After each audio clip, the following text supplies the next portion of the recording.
بندے کو چاہیے کہ وہ اس طرح اللہ کے ساتھ کچھ وقت تنہا گزارے کہ جس سے اس پر دنیا کی ظلمتیں اور گناہوں کی ظلمتیں اور لا یعنی کام لا یعنی باتوں کی ظلمتیں اس پر کھلیں، اس لیے کہ گناہوں کے ماحول میں اور غفلت کے ماحول میں رہتے رہتے گناہ غذا بن جاتے ہیں، گناہ غذا بن جاتے ہیں۔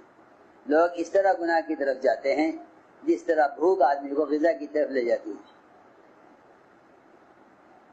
گناہوں کا ایک نشہ ہے، جب تک وہ آدمی سے کر نہیں لیتا آدمی کو چین نہیں ہوتا۔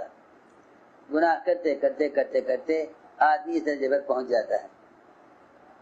اس لیے اعتکاف اس کا سب سے بہترین علاج ہے۔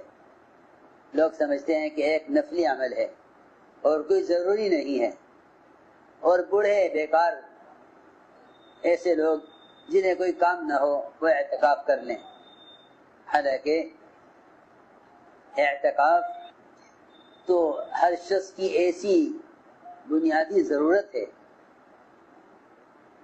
جس سے اس ماحول میں رہ کر اللہ تعالیٰ کو وہ قرب حاصل کرے جس قرب سے گناہوں کی ظلمتیں اور غفلتوں کی ظلمتیں اس پر کھل جائیں۔ اصل یہ اعتکاف کا مقصد ہے۔ اس لیے حضور اکرم صلی اللہ علیہ وسلم نے اعتکاف کا اہتمام فرمایا ہے، اور یہ آپ کی وہ سنت ہے جو اعمال مسجد میں سے ہے۔ صرف رمضان ہی نہیں بلکہ پورے سال آدمی کچھ وقت مسجد میں گزارے، یہ بذات خود مطلوب ہے۔ صرف نماز کی حد تک مسجد سے تعلق رہنا یہ کافی نہیں ہے، اس لیے کہ مسجد کے جتنے بھی اعمال ہیں وہ عبادات کی تکمیل کے لیے ہیں۔ علم اور ایمان کے حلقے یہ عبادات کی تکمیل کے لیے ہیں۔ اگر مسجد سے علم اور ایمان کر ختم ہو گئے تو نماز ناقص رہ جائے گی۔ نماز مسجد کا وہ عمل ہے جس کی اعمال مسجد سے تکمیل ہوتی ہے۔ نماز مسجد کا وہ عمل ہے جس کی اعمال مسجد سے تکمیل ہوتی ہے۔ اس لیے یہ اعتکاف کی سنت یہ مسجد کو اعمال سے آباد کرنے کا ایک بہترین موقع ہے۔ اس لیے بجائے اعتکاف کرنے کے لیے کسی صوبے یا کسی علاقے میں جا کر سفر کر کے جانے کے، یا اپنے کسی علاقائی مرکز یا جامع مسجد میں اعتکاف کرنے کے، اپنے اپنے محلے کی مسجدوں میں اعتکاف کریں۔ یہ دہلی والوں سے کہہ رہا، پورے شہر کے اعتبار سے مشورہ کریں، ہر حلقے کے اعتبار سے مشورے کریں کہ بھئی کون کون ساتھی وقت اگر آ گئے جو اپنی مسجد میں اعتکاف کریں، جو نہیں نکلے ان کو تو اللہ کے راستے میں نکال دو، اور جو واپس آئے ہیں وقت لگا کر وہ اپنی اپنی مسجدوں میں اعتکاف کا اہتمام کریں، اپنی اپنی مسجدوں میں اعتکاف کا اہتمام کریں۔ جو ساتھی 2.5 گھنٹے کی مسجد کو دیتا ہے، جب اس سے اعمال مسجد میں اور باہر کے ماحول میں دین کا ماحول بنتا ہے تو جو 10 دن اعتکاف کرے گا اس کی مسجد میں کتنا دعوت اور عبادت کا ماحول قائم ہوگا۔ اس لیے جتنے بھی واپس جانے والے ہیں اپنے علاقوں میں یا دہلی والے ہیں حضرات، کوشش کریں اپنی اپنی مسجدوں میں اعتکاف کرنے کی۔ ہر مسجد میں کم سے کم 5-6 ساتھی پرانے وہ اہتمام سے اعتکاف کریں، اس لیے کہ عام طور سے لوگوں کا رجحان مساجد کی طرف ہوتا ہے، شیاطین قید کر دیے جاتے ہیں۔ اس اعتکاف سے مسجد کے اعمال میں اور مسجد کی آبادی کو بڑی قوت ملے گی۔ خود اپنی ذات کے اعتبار سے بھی 10 دن اللہ کے ساتھ تنہا رہے گا، شدید ضرورت ہوگی تو باہر نکلے گا مسجد سے۔ اس لیے اعتکاف کی حدود کو اور اس کی قیودات کو بھی اچھی طرح جاننا چاہیے۔ اعتکاف کریں مساجد میں، اور یہ بھی دیکھ لیں کہ مسجد کی شرعی مسجد کی حد کہاں تک ہے، مسجد شرعی کی حد کہاں تک ہے۔ بلا ضرورت مسجد سے باہر ہرگز نہ نکلیں۔ شدید ضرورت ہو تو جس کام کے لیے نکلے ہیں صرف وہی کام کر کے واپس آ جائیں۔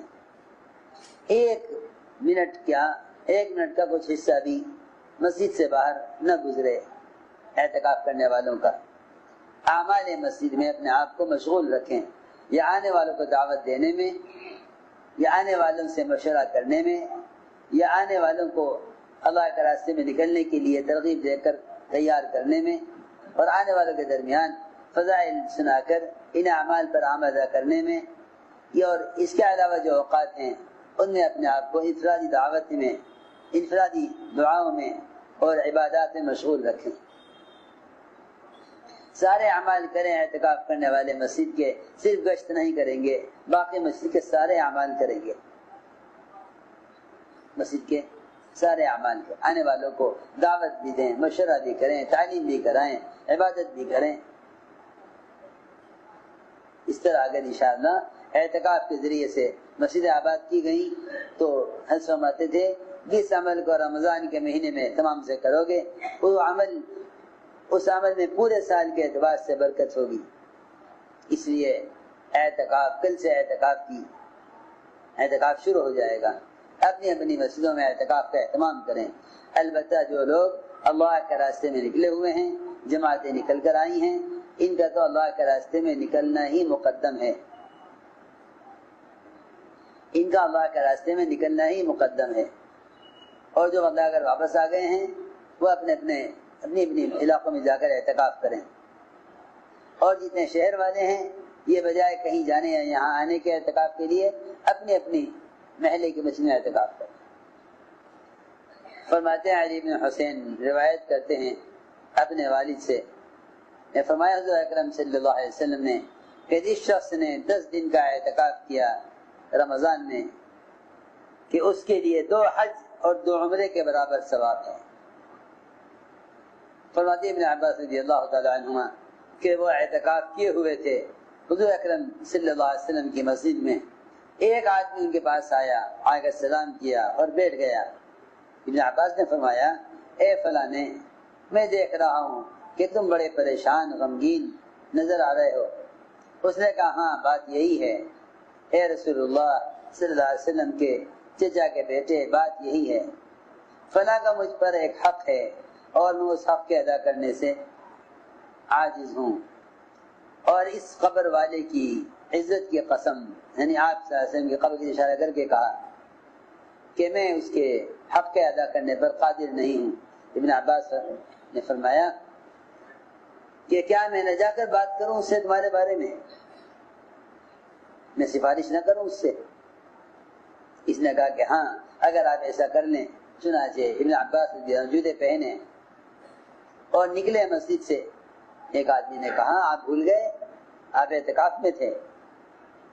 فرمایا نہیں، میں اعتکاف بھولا نہیں ہوں، لیکن میں نے اس قبر والے کو یعنی محمد صلی اللہ علیہ وسلم کی قبر کی اشارہ کر کے کہا کہ میں نے اس قبر والے کو یہ کہتے ہوئے سنا ہے اور آپ کا زمانہ بھی دور نہیں گیا ہے۔ اتنا کہہ کر ابن عباس کی آنکھوں میں آنسو آ گئے،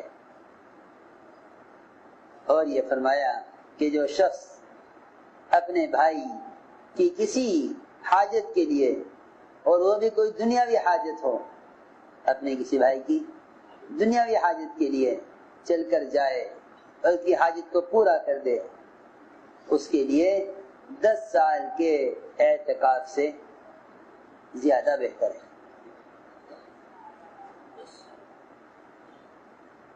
یہ تو دنیاوی حاجت کے لیے، اور اگر کوئی رمضان کے مہینے میں اللہ کے راستے میں نکلا ہوا ہے امت کی اخروی حاجت کو ہمیشہ کی حاجتوں کے پورا کرنے کے لیے اور ہمیشہ کے عذاب سے بچانے کے لیے، اس کے لیے تو کیا اجر ہوگا جب ایک مسلمان کی دنیاوی حاجت کے لیے چل کر جانے پر 10 سال کے اعتکاف کا اجر ہے، تو ایک مسلمان کو ارتداد سے بچانے اور اللہ کے فرائض پر لانے کے لیے اگر چل کر جائے گا تو اسے کتنا اجر ملنا چاہیے، جب ایک مسلمان کی دنیاوی ضرورت کے لیے جانے پر 10 سال کے اعتکاف کا اجر ہے۔ اور جس نے اعتکاف کیا اللہ کے رضا کو حاصل کرنے کے لیے، جس شخص نے 1 دن کا بھی اعتکاف کیا اللہ کے رضا کو حاصل کرنے کے لیے، اللہ اس کے اور جہنم کے درمیان 3 خندقیں بنا دیں گے.